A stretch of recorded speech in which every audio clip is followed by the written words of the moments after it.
금요 예배가 나와 있고요. 나머지 간거 주보를 보시면 되겠습니다. 하나님 말씀은 누가복음 9장 51절에서 56절까지 말씀입니다. 누가복음 9장 51절에서 56절 말씀, 우리 다 같이 한 목소리로 함께 읽겠습니다.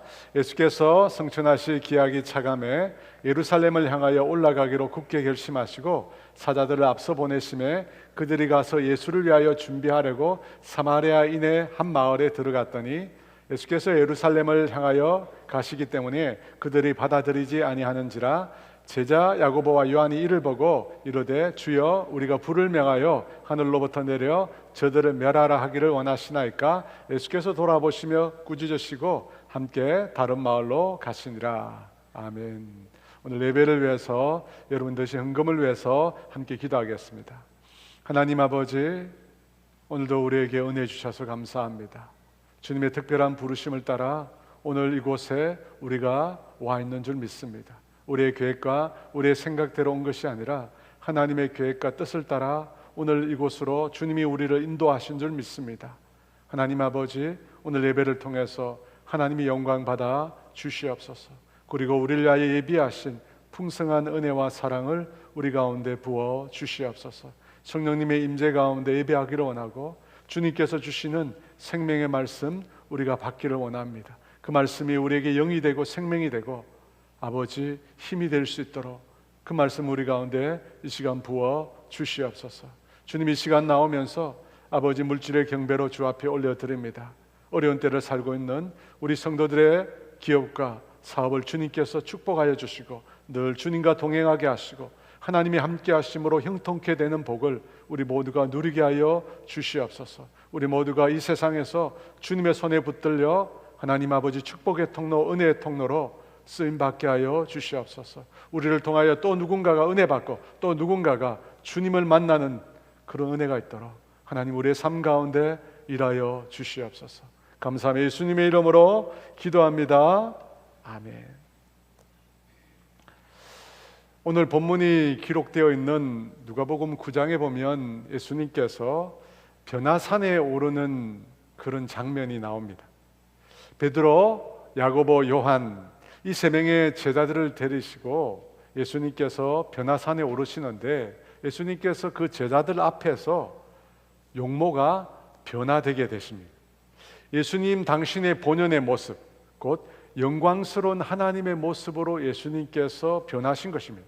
그리고 갑자기 모세와 엘리야가 나타나서 예수님과 대화를 나누게 되는데 그 대화의 주제가 예수님께서 예루살렘에서 별세하는 것이었습니다. 이 별세라고 하는 말은 우리말로 죽음을 뜻합니다. 헬라어로는 엑소돈이라는 말인데 그 원형은 엑소도스입니다. 이 단어는 이 땅에서의 삶에서 벗어난다는 뜻입니다. 그래서 죽음을 의미하는 단어로 엑소도스가 사용이 됩니다. 그런데 헬라어로 죽음을 뜻하는 또 다른 단어로 다나토스가 있습니다. 요한복음 55장 24절에 보면 이 단어가 나오는데요, 내가 진실로 너희에게 이르노니 내 말을 듣고 또 나 보내신 이를 믿는 자는 영생을 얻었고 심판에 이르지 아니하나니 사망에서 생명으로 옮겼느니라. 사망에서 생명으로 옮겼다. 이 사망이 바로 다나토스라는 말입니다. 이 단어는 영적인 죽음을 뜻합니다. 곧 하나님과 인간이 영적으로 분리되어 있는 상태, 그 죽음을 가리켜서 다나토스라는 용어를 쓴 것입니다. 이런 영적인 죽음 외에 육체적인 죽음을 뜻하는 네크로스라고 하는 단어도 있습니다. 그러니까 죽음을 뜻하는 헬라어 단어들이 여럿 있습니다. 그 중에 변화산상에서 모세와 엘리야가 예수님의 죽음을 두고 사용한 단어는 엑소도스라고 하는 말입니다. 왜 다나토스나 네크로스가 아닌 엑소도스라고 하는 단어를 사용했을까요? 이 단어를 사용한 이유가 있습니다. 여러분, 엑소도스라고 하는 말은 이 땅에서의 삶에서 벗어난다라고 하는 뜻이 있지만 이 단어는 구약 성경 출애굽기를 뜻하는 말로도 사용이 됩니다. 아마 들어보셨을까요? 출애굽기를 엑소더스라고 말합니다. 그리고 그 출애굽기의 내용은 이스라엘 백성들이 애굽의 억압과 노예 생활로부터, 노예 상태에서부터 벗어나 해방되는 것을 내용으로 합니다. 이것을 영적으로 해석하면 출애굽기는 죄와 사망의 권세에서 인간이 벗어나는 것을 말합니다. 그러니까 예수님의 별세는 예수님 당신이 이 땅에서의 삶에서 벗어난다라고 하는 의미도 있지만 모든 인생을 죄와 사망에서 벗어나게 한다라고 하는 의미도 있다는 것입니다. 그와 같은 죄와 사망으로부터 인간을 해방시키는 구원, 그 구원의 의미를 의도적으로 담기 위해서 성경이 다나토스나 네크로스가 아닌 엑소더스라고 하는 단어를 사용했다는 것입니다. 인간이 예수님의 죽음을 통해서 죄와 저주와 사망에서 해방받는다라고 하는 것을 암시하기 위해서 이 단어를 쓴 것입니다. 여러분, 이 단어의 의미를, 엑소더스라고 하는 단어의 의미를 염두에 두고 오늘 본문에 보기를 원합니다. 왜냐하면 예수님께서 예루살렘으로 올라가신 이 길이 바로 엑소더스와 관련이 있기 때문입니다. 51절 말씀인데요, 다 같이 한번 읽어보겠습니다. 예수께서 승천하실 기약이 차감해 예루살렘을 향하여 올라가기로 굳게 결심하시고, 여러분, 예수님께서 예루살렘으로 올라가시면 그곳에 무엇이 예수님을 기다리고 있습니까? 죽음이라고 하는 것이 예수님을 기다리고 있습니다. 자연적인 죽음이 아니라 사람들로부터 매질을 당하고 버림을 받고 잔혹한 십자가에 매달려 끔찍하게 죽는 죽음이 예수님을 기다리고 있습니다. 그럼에도 예수님께서는 예루살렘을 향하여 올라가시기로 굳게 결심을 하셨다고 합니다. 왜 그렇게 하셨을까요? 예수님은 당신을 통해서 이루어질 하나님의 구원 계획에 순종하시기로 결단을 하셨기 때문입니다. 하나님의 뜻에 순종을 결단하셨기에 예루살렘으로 올라가는 그 길을 마다하지 않았던 것입니다. 그런데 하나님께서 약속하신 그 시간이 다가왔다고 합니다. 기약이 찼다고 합니다. 그런데 오늘 성경을 보면 하나님께서 약속하신 그 일을 예수님께서 성천하실 기약이라고 말합니다. 51절 말씀에 예수께서 성천하실 기약이 차감해 예루살렘을 향하여 올라가기로 결심하시고, 성천하실 기약. 여러분, 예수님께서 앞서도 말씀드렸지만 예루살렘에 올라가시면 사람들에게 붙잡혀 매를 맞고 고난을 당하며 십자가에 매어 달려 죽으실 것입니다. 그리고 그 죽음 이후에 예수님께서 무덤에 장사될 것입니다. 그 후 3일째 예수님께서 무덤 문을 열고 부활하게 될 것이고, 그리고 그 후에 예수님께서 승천하셔서 하늘 보좌 우편에 앉게 될 것입니다. 우리는 성경의 전체 내용을 통해서 그 이후의 일들을 알고 있습니다. 그런데 그 모든 일들이 예수님의 예루살렘 입성으로부터 시작된다는 것입니다. 그런데 오늘 성경은 순서상 제일 먼저 일어나는 일인 예수님의 죽음, 그 죽음의 기약을 말하지 않고 뭐라고 얘기합니까? 승천하실 기약이라고 말합니다. 승천하실 기약이 다가왔다고 합니다. 왜 승천을 말하는 것일까요? 승천은 뒤에 늦게 일어날 일이잖아요. 그런데 왜 누가는 그것을 제일 먼저 말하는 것일까요? 여기에 어떤 의도가 담겨 있는 것일까요? 앞서 예수님께서 예루살렘에 올라가시는 것은 자신의 죽음을 통해서 하나님께서 인생을 구원하시려고 하는 그 계획에 순종하는 행위라고 했습니다. 하나님의 뜻에 예수님께서 온전히 순종하시려는 것입니다.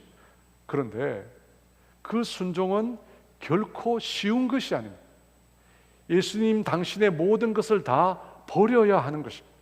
예수님의 의지, 예수님의 생각, 예수님의 뜻, 예수님이 원하는 것, 그 모든 것을 다 버려야 비로소 하나님의 뜻과 계획을 따를 수 있습니다. 게다가 십자가의 죽음이라고 하는 것은 너무나 고통스러운 일입니다. 인간의 죄를 대신 지고 버림을 받는 것이기에 예수님께는 너무나 힘든 일입니다. 왜 그렇습니까? 인간의 죄를 대신 지고 죄인이 됨으로 하나님의 사랑으로부터 끊어지기 때문입니다. 하나님 아버지께로부터 저주를 받아서 버려지는 일이기 때문입니다. 그래서 예수님도 인간들처럼 비명을 십자가상에서 지를 수밖에 없었습니다. 여러분, 그래서 지금 성천을 말하는 것일까요? 자신은 죽어도 다시 살게 되고 천국으로 다시 돌아갈 것이다. 그것을 알기 때문에 싫지만 힘들지만 하나님의 계획에 순종하려는 것이다. 여러분, 이런 뜻일까요? 이런 뜻에서 성천을 언급하시는 것일까요?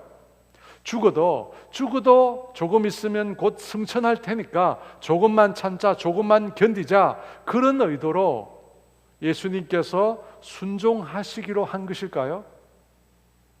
여러분, 만약에 예수님의 승천을 그런 의미로 해석한다면 예수님의 순종은 진짜 순종일 수가 없습니다.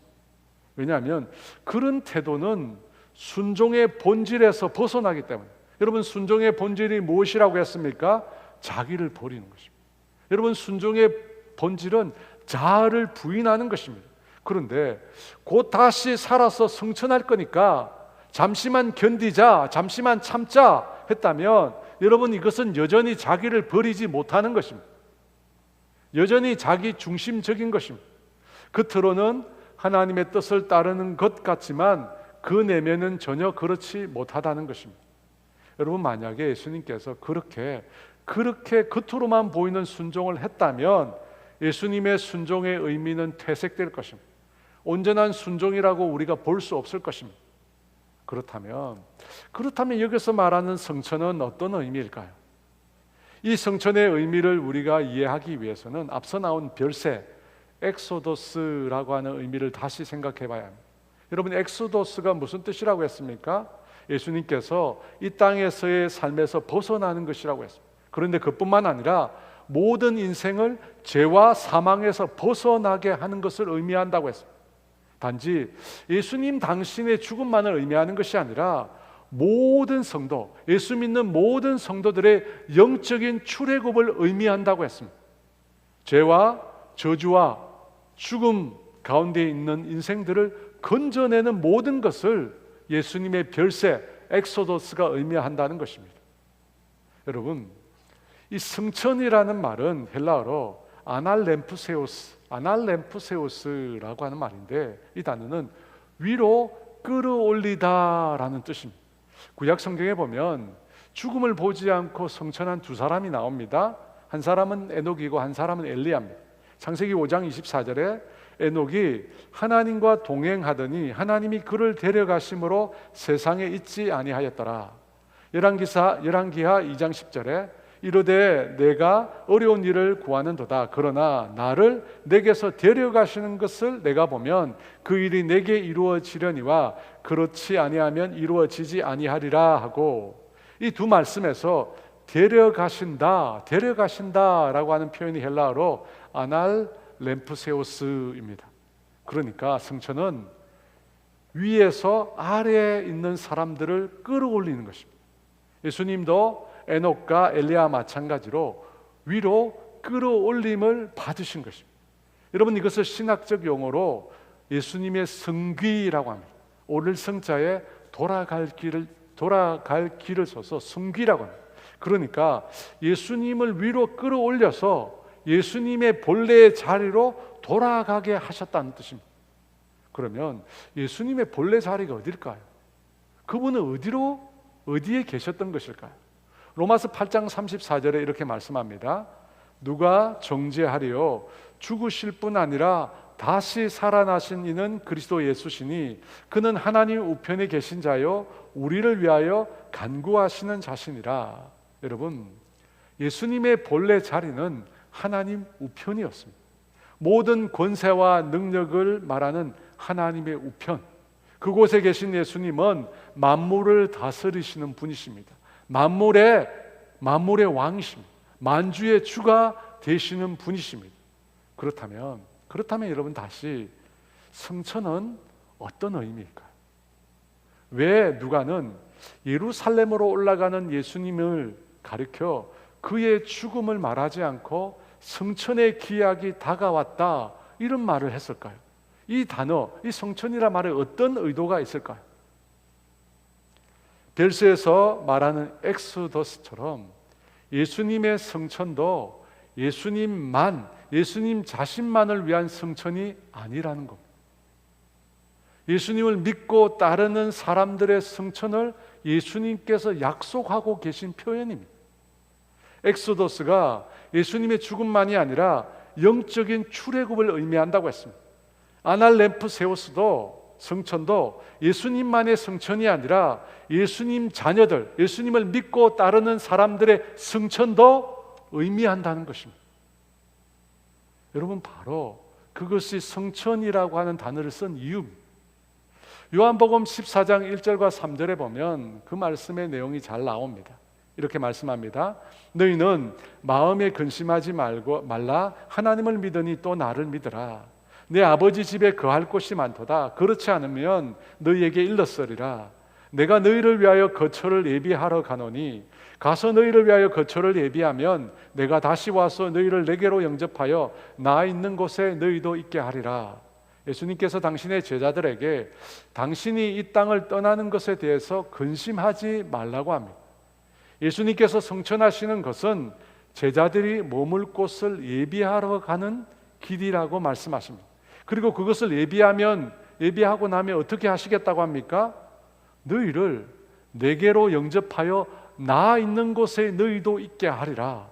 나 있는 곳에 너희도 있게 하리라. 여러분, 이것이 예수님의 약속입니다.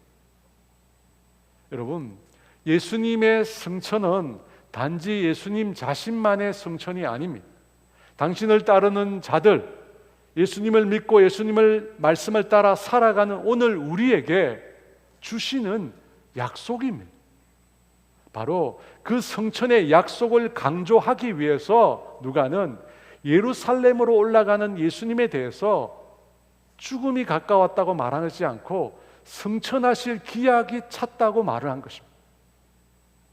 사랑하는 여러분, 그래서 오늘 예수님의 성천은 예수님을 믿는 오늘 우리의 성천을 약속해 줍니다. 오늘 우리의 성천을 보장해 주는 표현입니다. 그렇다면 이 약속을 받은, 이런 약속의 보장을 받은 우리는 이 땅에서 어떤 삶을 살아야 할까요? 히브리서 11장은 흔히 믿음의 장이라고 합니다. 믿음의 사람들에 관한 내용이라는 것입니다. 그렇다면 그 믿음의 사람들은 이 땅에서 어떤 삶을 살았을까요? 히브리서 11장 13절에서 16절입니다. 이 사람들은 다 믿음을 따라 죽었으며 약속을 받지 못하였으되 그것들을 멀리서 보고 환영하며 또 땅에서는 외국인과 나그네임을 증언하였으니 그들이 이같이 말하는 것은 자기들이 본향 찾는 자임을 나타냄이라.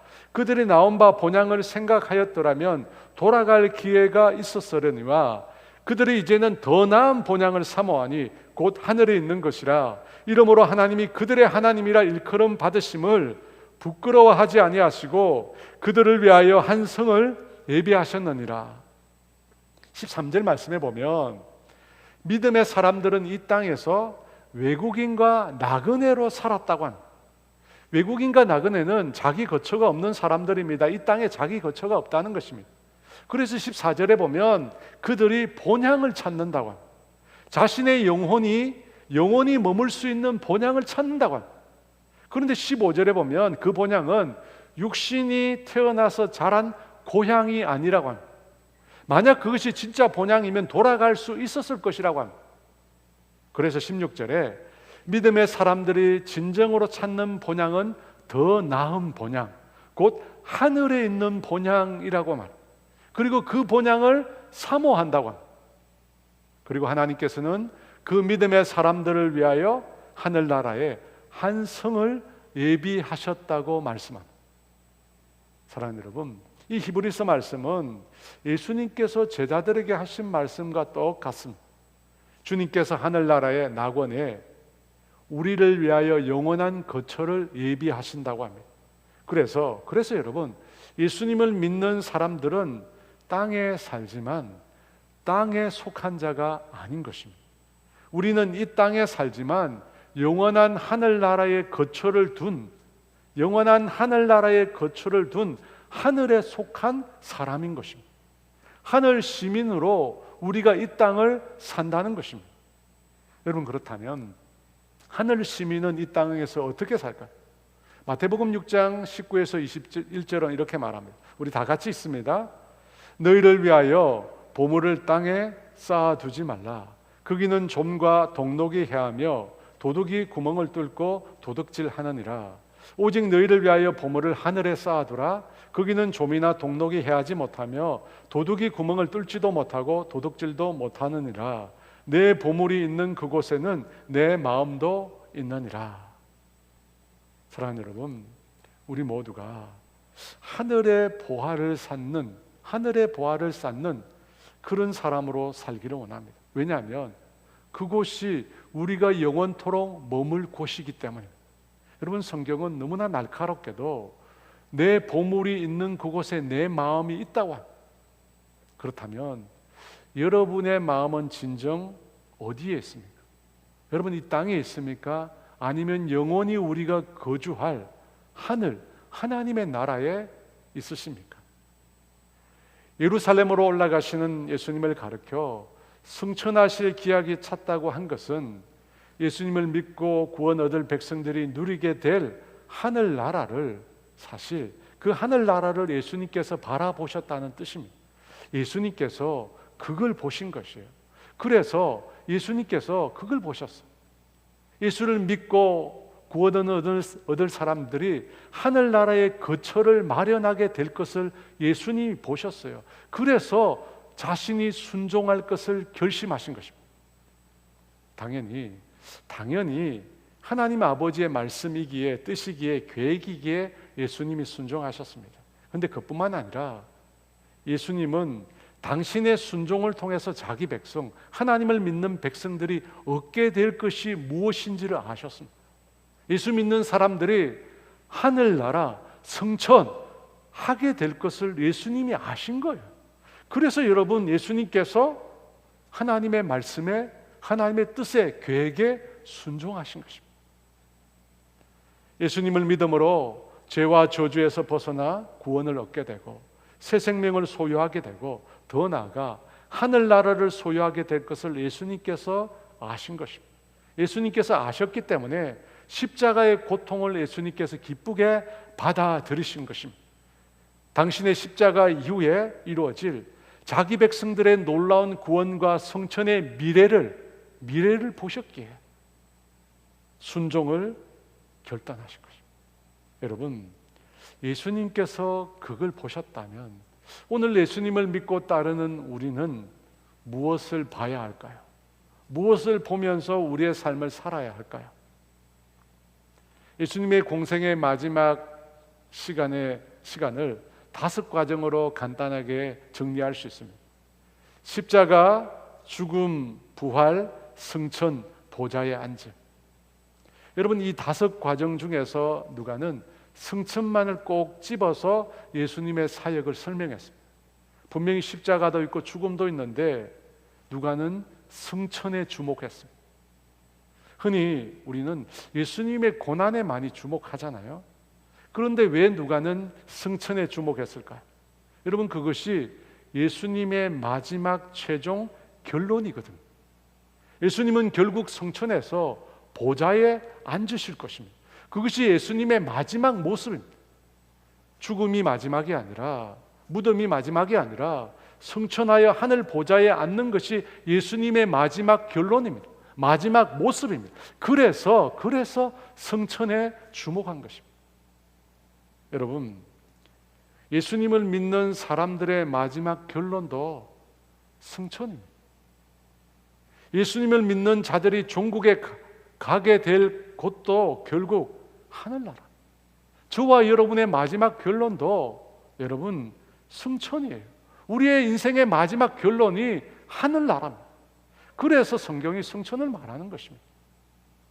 요한복음을 기록한 요한은 그것을 조금 다른 언어로 표현했습니다.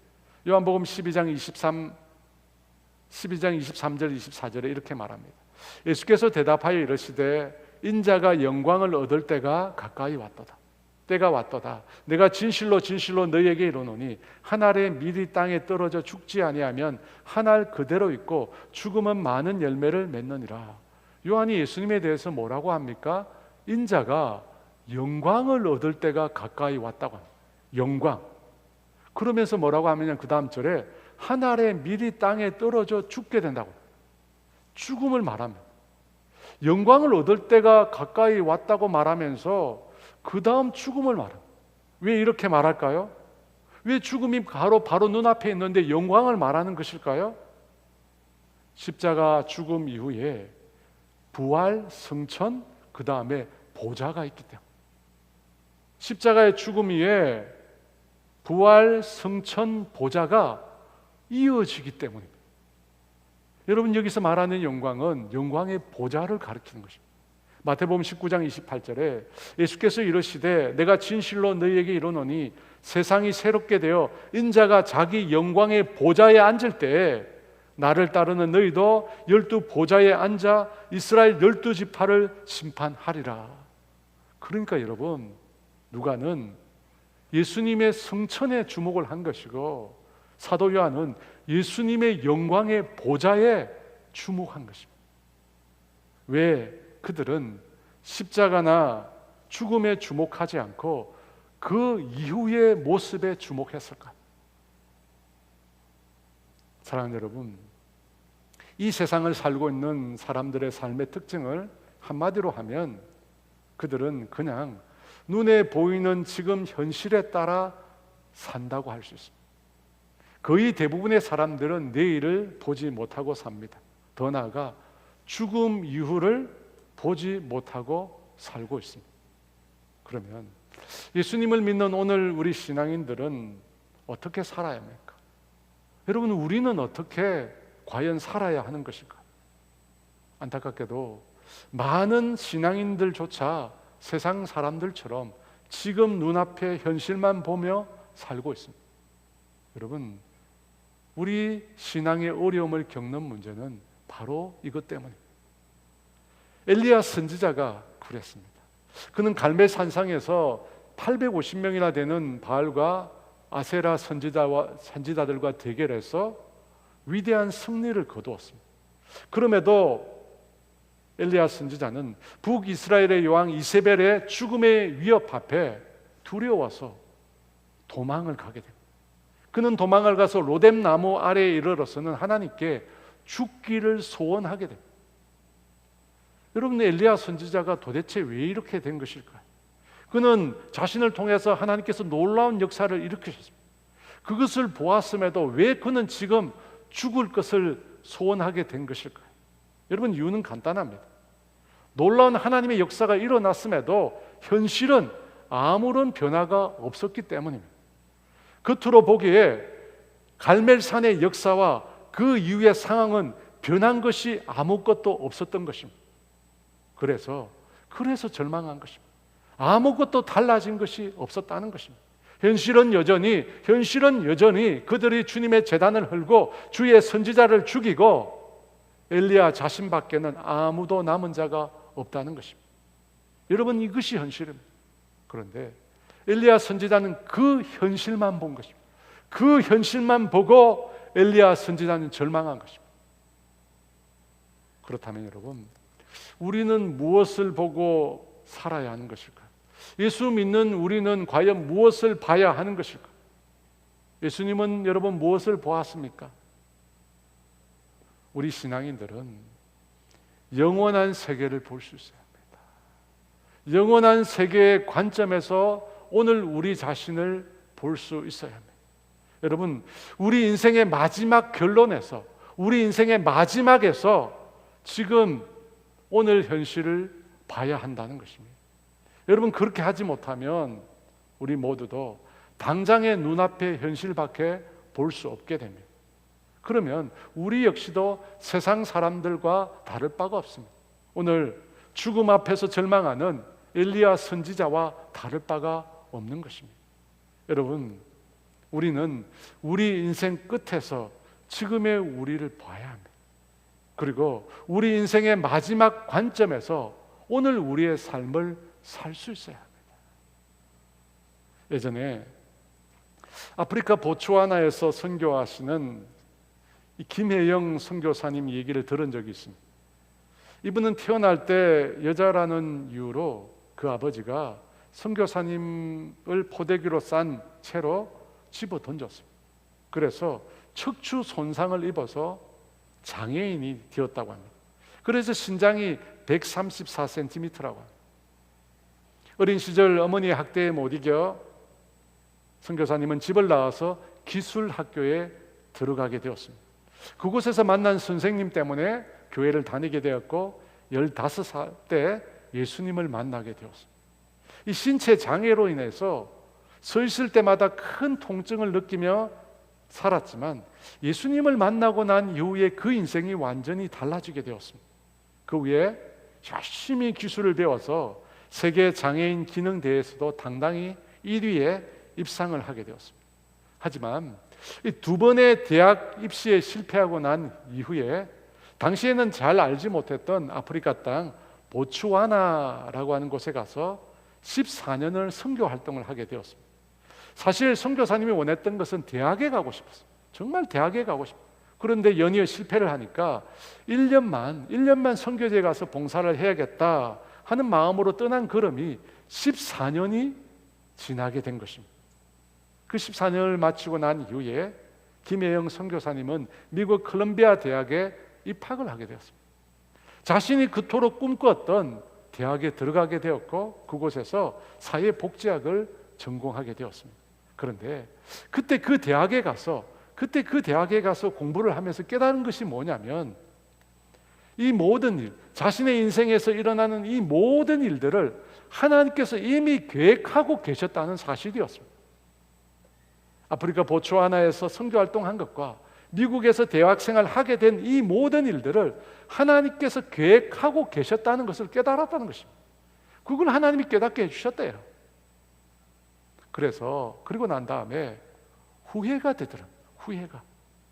지금에 와서 생각해 보니 14년 후에 그렇게 가고 싶은 미국에 하나님이 보내주시고 그렇게 가고 싶은 대학에 하나님께서 보내주실 것을 그때 알았다면 그 14년 동안 그렇게 많이 힘들어하면서 불평하지는 않았을 것이라고. 여러분 무슨 말인지 아시겠죠? 만약 그때 선교지에 갔을 때 자신의 미래를 미리 알았다면 그 현실을 살면서 그렇게 힘들어하지는 않았다는 것입니다. 여러분, 예수님을 믿는 사람들은 인생의 마지막 지점에서 지금 내가 살고 있는 현실을 보면서 살 수 있어야 한다고 했습니다. 왜 그럴까요? 우리 인생의 마지막이 이미 결정되어 있기 때문에. 여러분, 성경은 우리 인생의 마지막에 대해서 이미 결론을 내리고 있습니다. 여러분, 우리 인생이 이렇게 살아가면 내 인생의 결론이 달라질 것이라고 생각하는데 그렇지 않습니다. 성경은 예수 믿는 사람들이 어떻게 될 것인지 이미 성경에 그 결론을 내고 있습니다. 성경에 다 나와 있어요. 우리는 어떤 모습일까요? 요한계시록 7장 14절에 보면 저와 여러분의 미래가 선명하게 기록되어 있습니다. 우리 다 같이 있습니다. 내가 인침을 받은 자의 수를 들으니 이스라엘 자손의 각 지파 중에서 인침을 받은 자들이 14만 4천이니 하나님의 인침을 받은 이스라엘 자손의 숫자가 14만 4천이라고 말합니다. 이 14만 4천은 무엇을 의미할까요? 이 숫자는 아무도 셀 수 없이 많은 영적 이스라엘 자손의 숫자를 말하는 것입니다. 곧 하나님의 나라 천국에 영원토록 거하게 될 예수 믿는 성도들의 숫자를 말한다는 것입니다. 그런데 여러분, 이 숫자는 우리가 생각하는 14만 4천 명이 아닙니다. 이 숫자는 비유적인 상징어입니다. 많은 이단들이 이 단어를 14만 4천 명으로 한정을 해서 구원을 얻을 수 있는 사람의 숫자는 14만 4천 명밖에 없다고 말합니다. 근데 여러분, 그 말은 틀린 겁니다. 이미 구원받은 사람이 14만 4천 명이 넘어요. 요한복음 7장 5절과 7절에 보면 14만 4천 명은 이스라엘 12지파에서 각각 12,000명의 사람들을 모은 숫자라고 말합니다. 각 지파에 12,000명. 이 12,000명에 대해서 여러 가지 설이 있는데 그 중에 삼위 하나님의 완전수인 3과 동서남북을 의미하는 숫자 4와 충만한 숫자 10의 세제곱을 해서 만들어진 숫자라는 주장이 있습니다. 3 곱하기 4 곱하기 1000 그래서 12,000 곱하기 12 그래서 14만 4천이 된다는 것입니다. 여러분 저는 이 주장에 동조하는 편인데요. 그래서 이 14만 4천 명은 동서남북 사방으로 사자잖아요. 동서남북 사방으로 하나님 3 하나님의 백성이 충만한 숫자를 이루었다라고 하는 것을 말한다는 것입니다. 그런데 이 요한계시록 7장 9절 말씀에 보면 이 14만 4천 명 되는 사람들에게 나타나는 두 가지 특징이 있습니다. 어떤 특징이 있을까요? 이 일 후에 내가 보니 각 나라와 족속과 백성과 방언에서 아무도 능히 셀 수 없는 큰 무리가 나와 흰 옷을 입고 손에 종려나무 가지를 들고 보좌 앞과 어린 양 앞에 서서 두 가지 특징인데 한 가지가 뭐냐면 먼저 흰 옷을 입고 있다고 합니다. 흰 옷이 뭡니까? 이 흰 옷은 어린 양이신 예수님의 피로 정결케 되었다라고 하는 사실을 말합니다. 요한계시록 7장 14절에 내가 말하기를 내 주여 당신이 아시나이다 하니 그가 나에게 이르되 이는 큰 환난에서 나오는 자들인데 어린 양의 피에 그 옷을 씻어 희게 하였느니라. 어린 양의 피에 그 옷을 씻어 희게 하였느니라. 그러니까 여러분 흰 옷을 입은 사람들은 애초부터 그들이 입고 있던 옷이 흰 옷은 아니었던 것입니다. 그런데 예수님의 보혈로 자신들이 입고 있던 옷을 씻은 것입니다. 그래서 희게 된 것입니다. 이것은 여러분 예수 믿는 사람들이 예수님의 보혈로 의롭게 되었다는 것을 말해주는 상징입니다. 14만 4천 명에게 나타나는 두 번째 특징이 있는데 그것은 그들의 손에 종려 가지를 들고 있었다고 합니다. 아무도 능히 셀 수 없는 큰 무리가 나와 흰 옷을 입고 손에 종려 가지를 들고 보좌 앞과 어린 양 앞에 서서 여러분 이 종려나무 가지는 기쁨을 표현합니다. 또 승리의 노래를 부를 때 이 종려나무 가지를 사용합니다. 그래서 예수님께서 예루살렘 성으로 입성할 때 사람들이 다 길가로 몰려와서 뭘 하느냐면 종려나무 가지를 흔들면서 호산나 다윗의 자손이여 라고 외치게 됩니다. 메시아를 환영하는 기쁨을 표현하는 것입니다. 그뿐만 아니라 로마의 개선 장군들이 입는 겉옷이 바로 이 종려 무늬가 새겨진 옷이었어요. 왜냐하면 그들이 전쟁에서 승리했기 때문에 고대 올림픽 경기의 승리자에게도 종려나무 가지를 수여했습니다.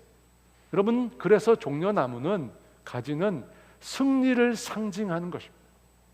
그러니까 여러분 아무도 셀 수 없는 큰 무리인 14만 4천 명은 예수님의 보혈로 깨끗함을 입은 성도들이 이 땅의 환난과 핍박의 상황을 이겨내고 믿음의 승리자가 되었다라고 하는 것을 보여주는 것입니다.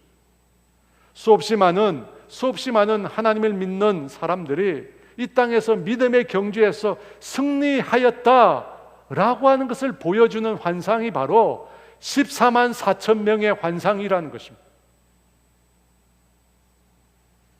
여러분, 그런데 이 환상이 저와 여러분의 미래입니다.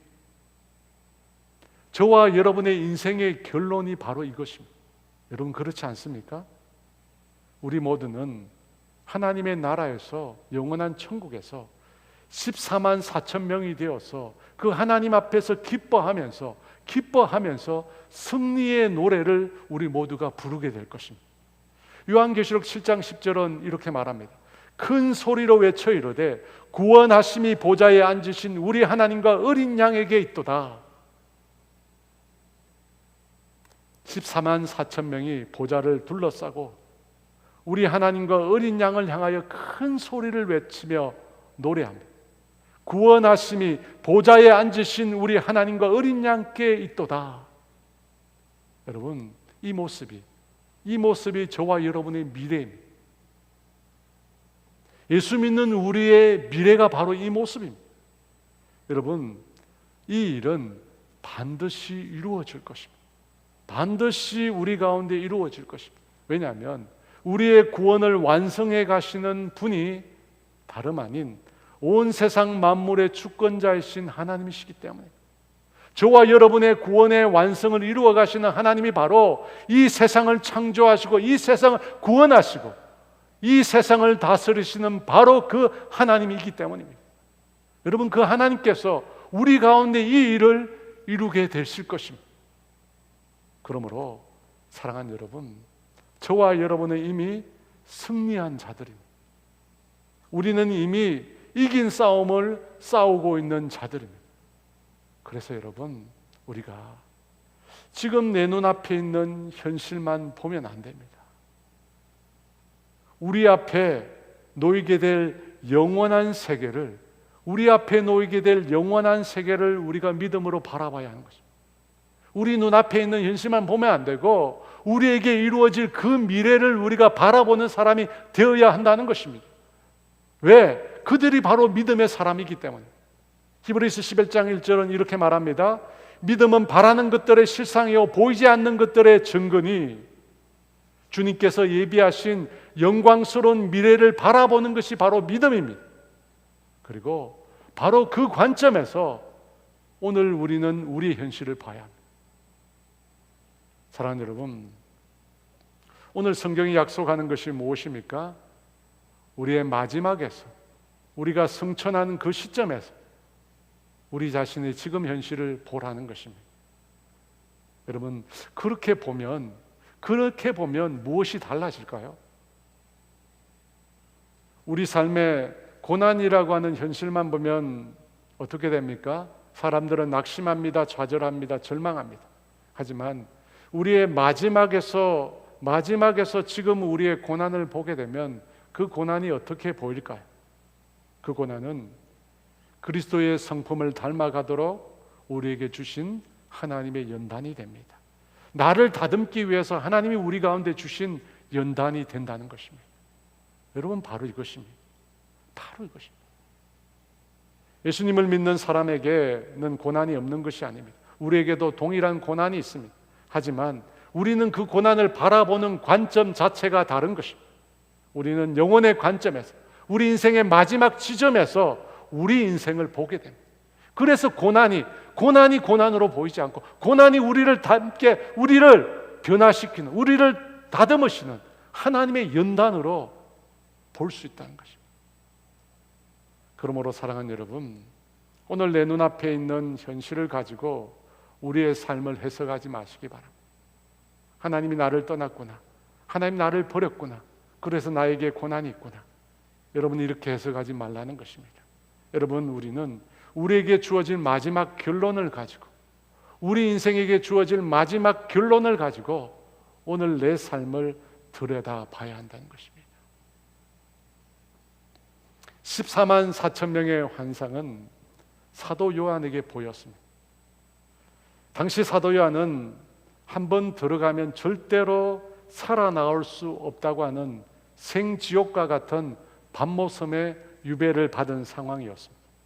사도 요한은 낮에는 돌을 깨는 채석장에서 강제 노역을 했습니다. 그렇게 매일 극한 노동으로 인해서 사도 요한의 심신은 매우 지쳐갔습니다. 그런 상황 속에서, 그런 현실 속에서 요한은 자신의 마지막 남은 생명이 다 사그러져 간다고 절망했습니다. 그렇게 절망할 때, 그때 하나님께서 그에게 14만 4천 명이라고 하는 환상을 보여주셨습니다. 아무도 능히 셀 수 없는 수없이 많은 믿음의 사람들이 흰옷을 입고 종려 가지를 흔들면서 승리의 노래를 부르는 그 환상을 하나님께서 요한에게 보여주신 것입니다. 그 환상은 성도들의 마지막 모습인 동시에 요한 자신의 마지막 모습이라는 것입니다. 요한 자신의 마지막 모습이 그렇게 될 것이라는 것. 그 환상이 절망 가운데 있는 요한을 깨웠습니다. 말로 닿을 수 없는 육신의 고통이 그 이후에도 계속 그에게 이어졌습니다. 하지만 그 환상 이후에 요한은 그 동굴 안에서 포기하지 않고, 자신의 생을 포기하지 않고 끝까지 하나님 앞에 기도하며 하나님의 말씀과 계시를 받아 적게 되었습니다. 여러분, 그래서 우리가 읽고 있는 요한계시록이 탄생한 것입니다. 사랑하는 여러분, 우리 그리스도인들에게는 소망이 있습니다. 그 어떤 상황이 우리에게 닥쳐도 우리에게 있는 소망은 변하지 않습니다. 왜냐하면 우리는 우리의 삶의 마지막이 어떻게 될지를 이미 알고 있기 때문에. 우리는 성천하게 될 것입니다. 하나님 나라에 영원히 거하게 될 것입니다. 여러분, 그 분명한 소망이 있기 때문에 지금 우리 눈앞에 있는 현실을 우리가 이겨내는 것입니다. 그 미래에 대한 분명한 믿음이 있기 때문에 오늘 내 눈앞에 닥치는 현실을 우리가 이겨낼 수 있다는 것입니다. 그러므로 사랑하는 여러분, 눈앞에 보이는 현실만 보지 마시고 내 인생의 마지막에서 오늘 내 삶을 볼 수 있는 저와 여러분 다 되시기를 주의 이름으로 축원합니다. 오늘 우리의 마지막 모습을 말씀하는 이 찬양인 이 비전 찬양을 함께 부르면서 우리 모두가 하나님 앞에 나아가기를 원합니다. 우리 보좌 앞에 모였네, 함께 주를 찬양하며 하나님의 사랑 그 아들 주셨네. 그의 피로 우리 구원받았네. 십자가에서 쏟으신 그 사랑 강같이 온 땅에 흘러 각 나라와 족속 백성 만원에서 구원받고 주 경배를 이르네.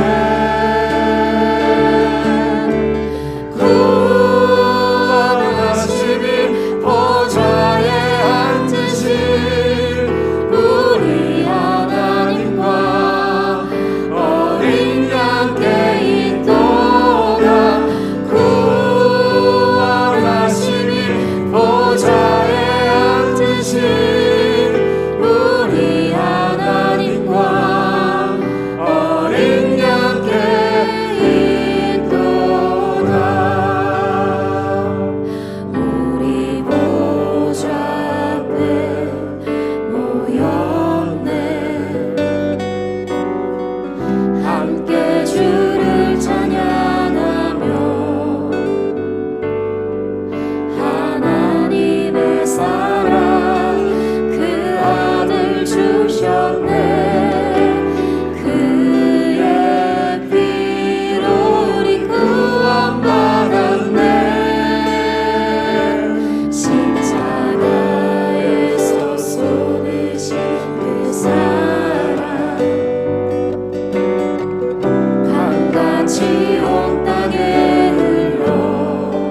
마지막이 무엇입니까?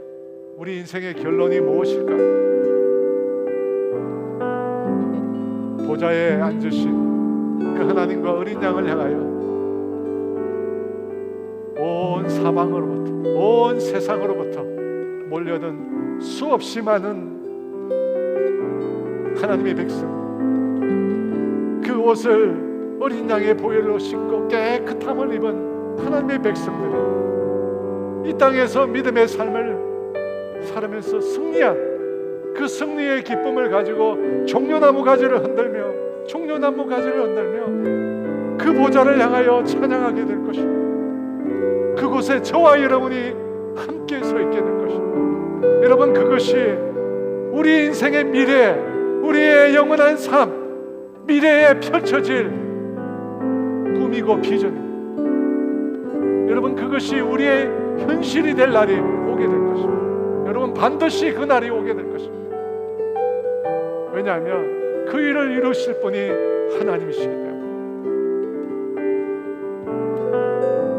저와 여러분이 그곳에 서서 주님을 마음껏 목청껏 찬양하게 될 것입니다.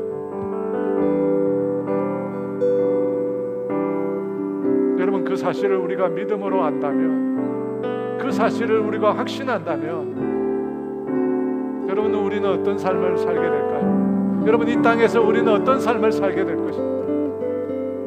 하나님이 약속하신 그 성천의 삶을 우리가 살게 된다면 오늘 우리는 어떤 삶을 살 수 있을까요? 우리 삶을 괴롭히는, 우리를 아프게 하는 질고와 고통과 슬픔이 우리를 이기지 못할 것입니다. 그 어떤 인생의 고난도 우리를 이길 수 없을 것입니다. 죽음마저도 우리를 절대로 이길 수 없을 것입니다. 왜냐하면 우리는 이미 이긴 삶을 살고 있기 때문에. 여러분, 기억하십시오. 우리는 이미 이긴 삶을 살고 있는 것입니다. 우리 인생에 펼쳐질 그 마지막 삶을 여러분 기억하면서 그 삶의 관점에서 오늘 여러분의 삶을 사십시오. 그러면 우리의 삶이 달라질 것입니다. 땅을 위해 살지 않을 것입니다. 더 이상 이 세상에 썩어질 것을 위해 살지 않을 것입니다. 우리가 영원히 거하게 될 그곳에 보화를 쌓는, 하늘 보화를 쌓는 삶을 살게 될 것입니다. 그렇게 살아가는 저와 여러분 다 되시기를 주의 이름 축원합니다. 그렇게 살게 해달라고, 주님 그렇게 살게 해달라고 우리 주의 주 같이 한번 기도합니다. 주여, 구원하심이 보좌에 앉으신 우리 하나님과 어린 양께 있도다.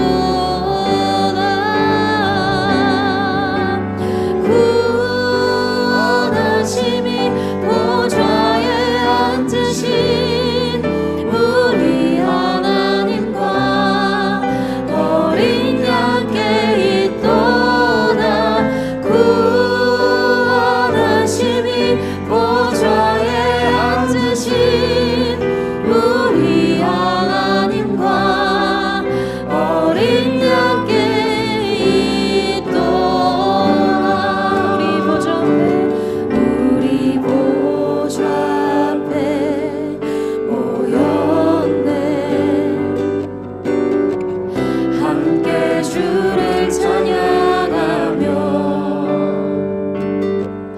하나님의 사랑 그 아들 주셨네.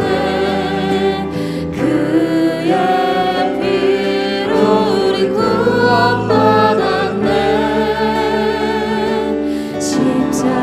십자가에서 쏟으신 그 사랑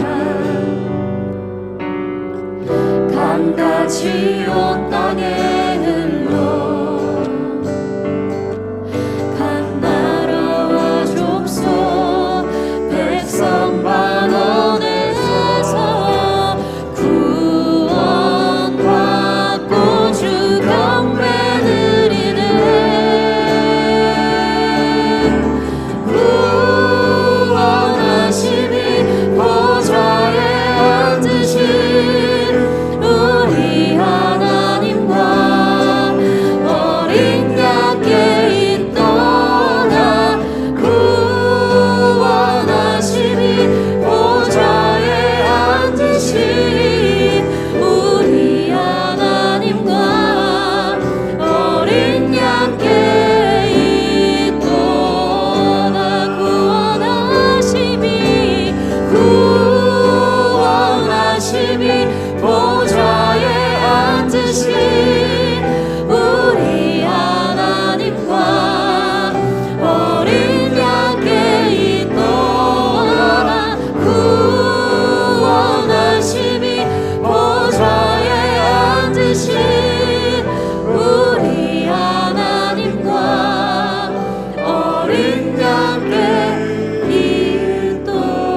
죽음은 주님만의 죽음이 아니셨습니다. 우리 인생들을 죄와 저주와 심판으로부터 건져내시는 죽음이셨습니다. 주님의 성천은 주님만의 성천이 아니었습니다. 예수 믿는 우리들을 당신의 나라에, 하늘나라에 끌어올리시기 위한 성천이었습니다. 주님, 그 성천의 약속을 우리가 확신하게 도와주시옵소서. 우리가 영원한 곳에 거하게 될 것이라는 이 명확한 사실에 대해 우리가 확신할 수 있도록 주님 도와주시옵소서. 그래서 하나님 아버지, 이 땅을 나그네로 외국인으로 살 수 있도록 도와주시옵소서. 영원한 본향을 사모하는 삶으로 살 수 있도록 은혜를 베풀어 주시옵소서. 땅만을 위한 삶이 아니라 영원한 세상, 내가 영원히 거할 그 세상을 위해서 살아가는 주의 백성들 되게 하여 주시옵소서. 내 눈앞에 있는 고난 앞에, 현실 앞에 좌절하거나 낙심하지 않고 영원한 세계의 관점에서 오늘 내 삶을 들여다볼 수 있는 믿음의 관점, 소망의 관점을 우리 가운데 허락하여 주시옵소서.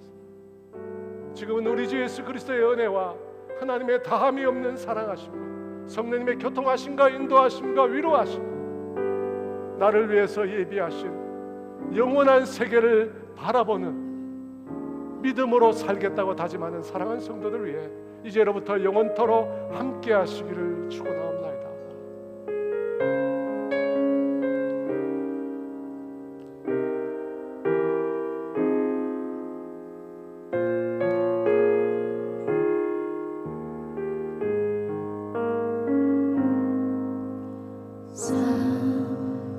살아가는 내 딸아, 너의 자금도 내게 귀하다. 너와 함께 걸어가는 모든 시간이 내게 힘이라. 살아가는 아들아, 내 연약함도 내게 금이라. 너로 인해 잃어버린 나의 양들이 돌아오리라.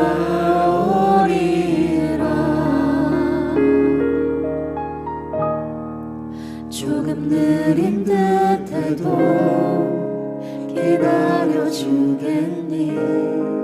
조금 더딘 듯해도 믿어줄 수 있니? 네가 가는 그 길 절대 헛되지 않으니 나와 함께 가자. 앞이 보이지 않아도 나아가주겠니? 이해되지 않아도 사랑해주겠니? 너의 눈물의 기도 잊지 않고 있으니 나의 열심으로 이루리라.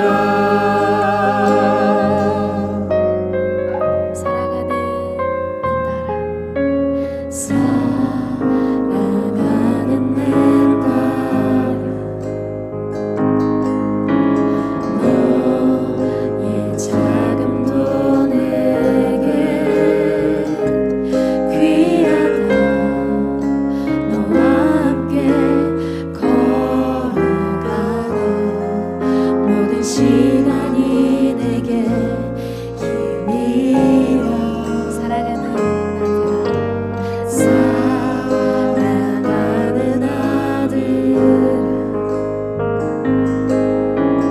내 연약함도 내게 금이라. 너로 인해 잃어버린 나의 양들이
잊지 않고 있으니 나의 열심으로 이루리라.